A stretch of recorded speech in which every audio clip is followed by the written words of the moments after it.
From fabulous Las Vegas, Nevada, this is Pod Therapy. Real people, real problems, real therapists. If you have a question you'd like to ask or advice you'd like to give, come on over to podtherapy.net and join our conversation. We have a special guest on today's show. I don't want to give away who it is, but he's kind of like us, but with wisdom and integrity. Jay-Z. And now, broadcasting from Level 9 Studios, that guy is Dr. Jim Jobin. I'm Nick Tangeman. It's time for some Pod Therapy. Okay. You're nodding at each other. Yeah. We nod a lot. We mostly they can't see that on a podcast. Yeah, most of the podcast is just us nodding like, do you want to talk? Yeah, did you want to go in? So we should probably introduce the audience to that third voice. No, let's not. Let's not. Let's just go through the entire podcast, and at the end they have to guess who that guy was. Go ahead. Radio yeah, we can just throw him in here. there. So I will introduce our special guest. We have with us Mr. Jake Whiskerchen. He is a licensed marriage and family therapist in the state of Nevada, a national certified counselor. He is the host of the now award-winning Noggin Notes podcast, which friends of our pod have heard about before. He is also the owner of Zephyr Wellness, which is a behavioral health company in Reno, and he is, hold on to your hats, the president of the Nevada Board of Examiners for marriage and family therapists and clinical professional counselors, and I hope that everything we're going to talk about today, Jake, is off the record and cannot used against me whenever I reapply for licensure. I disavow any knowledge, and Yes. the jury will disregard any That's statements right. you just heard. Excellent. This is not subpoenable testimony. Nothing Sounds that we good. say or hear today can be used against Jim. Thanks for love that that. awesome introduction, though. Absolutely. It makes me sound cooler than I am. Well, what makes you seem less cool is the Wolfpack T-shirt that you're wearing.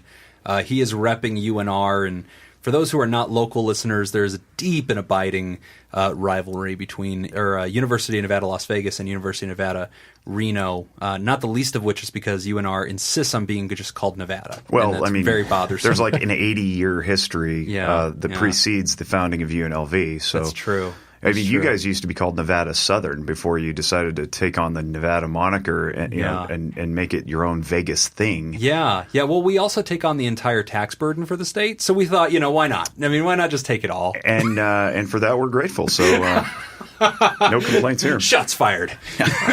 Reno, if you want to guys- send your hate mail, send it down to Nick. You guys seem like you've got some stuff you need to discuss. I'm just going to step You're just out going to for be a the moment. therapist in the room as we try to bridge Throwing the bows. divide. Before I go, we've got our Pod Therapy guest book. We would love. that's right. We would love to. Yeah, We'd love. I saw that when to I have you walked in, and sign it was- we got the ceremonial Pod signing Therapy. of the Pod Therapy guest Just book. go ahead and. What I really I don't know why you have to examine it. Don't worry about it. Just. I don't know. what I really appreciate is that weird it's guest. leather bound. Yeah, leather bound. it's And very it smells important. like rich mahogany. Yes. I mean, the name is spelled incorrectly, but It doesn't I'll matter. let that Your slide. signature's It's good. irrelevant. So oh my God, perfect. he signed it. Yes! Congratulations, Nick. Nick is now a licensed clinical professional counselor. The Thank president you from the president of the president board. of the board has really signed funny. it Making with it his official. full knowledge. What's really funny is that my signature is right below it as secretary treasurer also, so this is an old certificate. it still counts, man. Nick. Just on there twice, man. Nobody's gonna know. I'm pretty sure I know the signature that's been deleted there, and I'm pretty sure it's Eric Schoen. It was. It was. Congratulations, All Nick, right. on your new Nevada license Well, as a clinical professional You counselor. know, you work hard, Yes. like I have, and then good things will you happen. pay your dues, You and gotta pay eventually your dues. you trick the president of the board into signing. Absolutely. Rats. Work smart, not hard. And that's how we do it in Nevada. I would have gotten away with it if it weren't for you kids. All right. What did I walk into? If you'd Why like did to I see a agree to this? video of everything that just happened, I drove you 7 can. hours for this. You I drove know. here? Oh my gosh. man, I'm busy. I need to decompress and sing That's- loudly in my car with Yes, no one that's a judging great me. time to get caught up on like audiobooks. If you'd like to see a video of President Whiskerchen being tricked into this, it is available at podtherapy.net. Definitely check it out. And congratulations, Nick. Thank you. Long may your career succeed. Yeah, welcome to our profession. Feels good. Yeah. Good to know we're keeping the standards low. All these, yeah, we've just dropped it. Yeah, all these interns are going to be calling in like, I listened to the pod. What the hell? Nevada revised statutes does say that the board shall set minimum standards. It doesn't say anything about maximum standards. Yeah, that's so- right. There's no ceiling on us. That's right. So, Jake, we want to dig into a little bit about you before we go to our listener mail and questions from the interwebs. But as we were just introducing you to our listeners and telling a little bit about your story, you are from Reno, and you've been practicing up there for how long? Well, before I was licensed by the state to do therapy, I was doing subclinical therapy. We don't call it that, but it's in-home work with children and adolescents and adults. I really started my career in the beginning of 2009, tail end of 2008. So we're coming up on 9 years now. Wow. And officially as a licensed clinician, either intern or fully licensed, 2012 I got licensed. So I'm coming up on my 6th anniversary of that. Wow. I own Zephyr Wellness. I co-own it with my business partner, Lindsay, and we employ roughly 17 people. Not all of them are technically employees because some of them are student intern volunteers. Either they're graduate students working through their practicum hours or they're undergraduates, and we have some agreements with like Head Start and the school district and stuff. And so we push in and we teach social and emotional learning to the Head Start folks with the undergraduates who have designs on becoming therapists later in life, and they get that training and then they get supervision about that. And so we get to do that, and that's my thing. Like Zephyr Wellness is the baby. We have 2 locations. One's in rural Nevada in Silver Springs. Oh, wow. I didn't know about the second one. That's great. That's in Lyon County, and so we're really active in the rural areas too, trying to make some change. For those of you who are unfamiliar, Nevada is very urbanized in that our population centers of Reno and Vegas have the concentrations of roughly 2.5 million people of the 3 million in our state live in those 2 areas, and then the rest are spread across the other roughly 85,000 square miles of One Nevada. of the most sparsely populated states. We're basically a barbell, right? So there's the 2 places have everybody, and then this huge swath of territory where there are probably more horses than humans. I would probably agree with that, actually, and it sounds funny to say that, but the problem with having such an concentrated urban setting is that resources don't get to the rural areas, and so bringing good quality care to people in our profession, I can speak for my profession of mental wellness, is very challenging because it's hard to get people to move to those areas if they're not used to it and they don't have a passion for rural work, which it's its own beast. But we also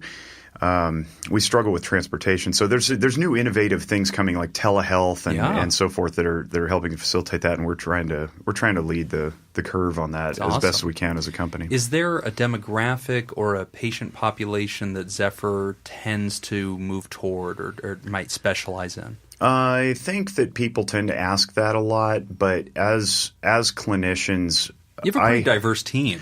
We do, but beyond that, I think that what we try to do is we try to encourage our students and our interns and then our licensees to have a mind of, if you believe that you're limited in your capacity to treat, you develop that area, not refer out. I don't believe that it's quite ethical to see something that you're uncomfortable with and then refer out. Now, that's not to say that people can't have their wheelhouses. Sure, I certainly have mine.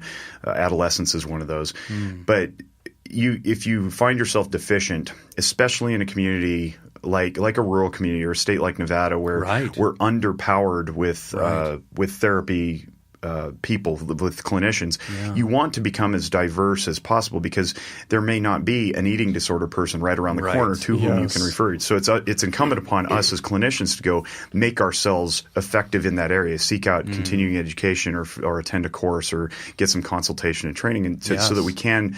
I don't want to be jack of all trades because that dilutes your effectiveness, but I'm not a big fan of referring out just simply because you're uncomfortable. So to that end, I think that our demographic historically has been children, families, and people who have encountered the system, quote unquote, either through social services or juvenile probation, because that's where the bulk of our clinicians cut their teeth as interns and students. So we've made inroads with those types of referral pipelines, but that's not to say that we will turn away the wealthy couple, who with communication issues or whatever. So kind of all welcome all comers, right? Anybody looking for help, Zephyr's there to be a part of that, and then strategically has stationed itself into places that might not have a whole lot of resources, and it's part of the DNA, the mission of what that organization wants to do. And speaking to that end, I know that so much of what you just said, it just really reflects, I think, the passion that's just naturally there, and how you say, I just care about the entire community. I want to see all of us kind of rise up. It's not a competitive game. It's more of a collaborative game. And that actually speaks to a lot of your advocacy. A lot of Nevadans know you as somebody who's really been a vocal advocate. You had a radio show up in Reno. I believe it's called Mental Matters. Yeah, you were a guest on there. I may have been a guest. So it had some pretty high-profile Nevadans. Okay, so you brought this up really I'm to just kind saying, of talk it about just yourself happened. being a guest. Yeah, it is relevant. Really, Jake brought it up. So, but my point well, is you this. brought class to the show because you dress in vests and ties, and I wear polos and sneakers. On a radio show. Yeah, on a radio show. My mom always said I had a good face for radio, too. That's right. So, but today, one of the things that you do to try to promote behavioral wellness and try to get people having a proactive conversation is you have the now award-winning podcast, Noggin Notes. Our friends and rivals to the north. You are in our lane, man.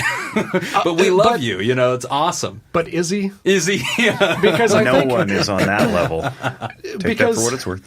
We really are more the Howard Stern version of mental health, I think. He's doing serious work. I love listening to Noggin Notes because then I feel like it's a professional experience. Yeah. And then I flip it over to us. That's and I'm right. like, that's right. Oh, Nick, man. if only you saw the conditions in which I record in my garage.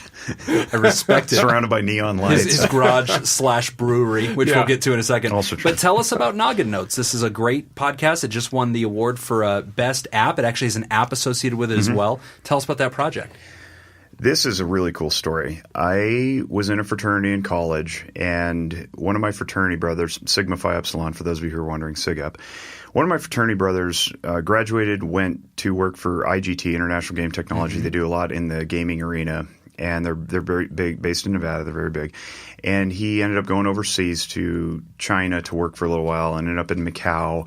And then after a while, he left IGT and then eventually, yada, yada, formed his own company. He's doing some app gaming now. And he paired with a guy named Lauren Stout is his name. And he paired with a guy named Safiso Rapinga. And Safiso came to Cambodia, which is where Lauren now lives, via Singapore, I want to say, but originally from South Africa. And so he does stuff and Lauren does stuff, and they connected. Now they work together doing this app gaming. And Safiso met a guy named Tom. Tom is from the UK, and they got to talking and said, wouldn't it be cool if we developed an app for mental health? What would such an app look like? And they kicked around some ideas. Neither one of them are from the profession, but they had this really cool idea. Like, what would it look like if people could just solve their own problems through this app, which is basically which is Noggin Notes, and it's a journal where you can record your own notes about your thinking and so your the feeling. app is itself something you download to your phone. Yes. It's a journal that you're going to track your own mental health. Yes. Awesome. And the way this works is you open up the app, and so Lauren heard about this and said, you should connect with my friend Jake. He does this for a living. He could probably guide you. And so I looked at what they had, and it was a slew of emotions where you click on emotion, and then it leads you to something else, and then you make a note about why you're feeling what you're feeling. It's insight-driven. So I looked at that, and I said, guys, I think this is a really, really great idea. What I would suggest is you use this research from this guy named Carol Izzard, who I reference all the time. He spent 50-some years studying human emotions, and use this set of 10 discrete emotions from which to then springboard into the other things. So the 10 I go over in the Noggin Notes podcast. You can listen to that. I'm not going to dive into it here, but those 10 emotions then lead to synonym emotions. So you might be feeling angry, but what kind of anger is it? Well, frustration, or am I pissed, or am I just mildly irritated? So you can select that, and then you can make a note about it, and that note creates a timeline. And as a clinician, I can use this, and this has become very popular with school counselors. If you're a school counselor listening to this, I highly recommend pushing this into the hands of your students, especially from about middle school up, because they can really grasp it. And then in between appointments, they can log their thinking and feeling and bring it back to you, and you can process with them, how did this affect you, and what was going on, and what can we do differently in the future, and so on and so forth. So the podcast Noggin Notes is embedded into the app Noggin Notes, but you can do both of them sepapply. You can any podcast app will access Noggin Notes through Google Play or iTunes or whatever. And so Noggin Notes started out as just me teaching what I learned in graduate school, which I think everyone should know. I mean, things for like the 5 basic behavioral needs from William Glasser, or Carl Jung's psyche, or just very basic lessons that we all learn, cognitive behavioral stuff. And then it turned into more interviews and We just rap about stuff. Yeah.